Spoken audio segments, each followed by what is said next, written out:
Drawing a head tilted at an extreme angle can be challenging. First of all, the foreshortening makes the proportions of the face different, and you have to look for points of reference on the face. The division of the Loomis method circle will also be completely different. Essentially, the circle will only give you a frame. You will have to find the rest of the divisions based on your careful observations of the reference photo. If you draw the diameters of the circles so that one diameter falls on the center line of the face and the other is parallel to the horizontal axis of the face, you will find reference points.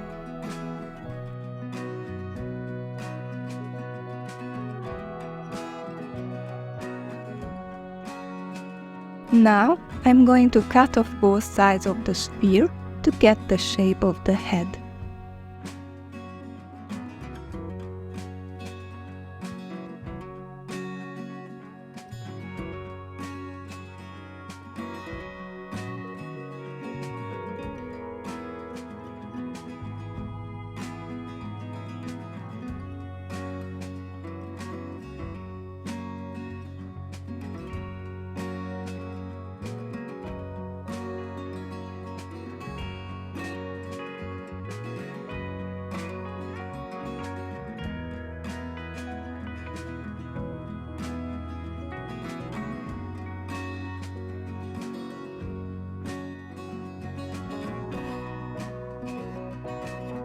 Then I'm going to divide the center line of the head into 6 equal parts.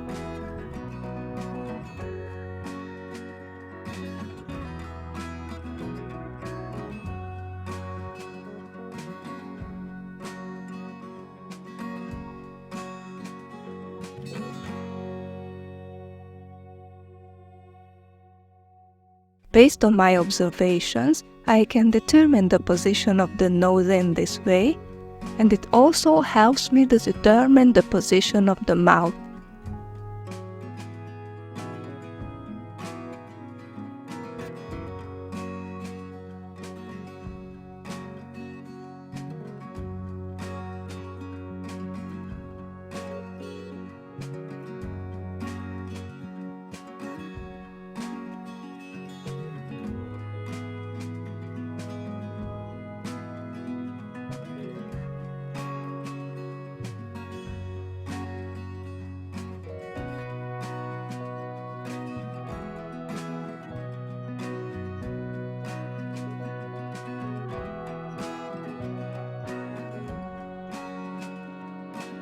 The other parts of the face will then be easy to determine.